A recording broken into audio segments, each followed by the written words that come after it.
Most men, especially conservative men, have no idea who women really are. Over the past few months, we've all seen the videos of men testing the waters with, like maybe women shouldn't be able to vote. Maybe we should have a policy that requires all women to have at least one child. Those men don't believe those things are actually possible. It's a bluff, which isn't to say that they wouldn't choose to do those things if they could, but they know that they can't. They're saying them because they still believe in the version of women that patriarchy has sold them. The version where we are fearful and timid and meek and naturally submissive and compliant. So they think that if they keep turning up the rhetorical heat on us, that the direction that we're going to head of the two directions available is the direction of compliance and submission. These men have no idea who we are. You can see how perplexed they are, that the louder they get, the further we go from them. You see them on the podcast saying, oh my gosh, they're projecting by 2030 that half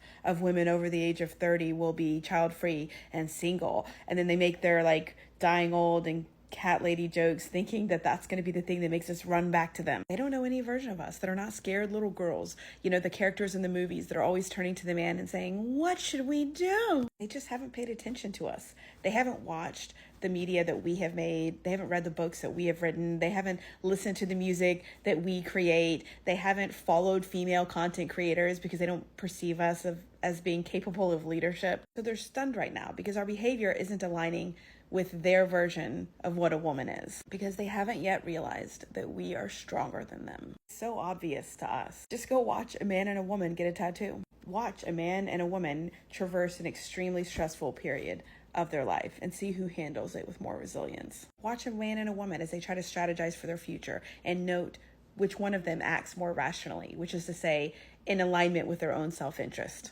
How many men will let an erection derail their entire life, their marriage, their career? What women are doing that? Corporations with women on the board outperform corporations without. Countries led by women outperform countries led by men. Female surgeons have much better surgery outcomes than male surgeons. I could go on.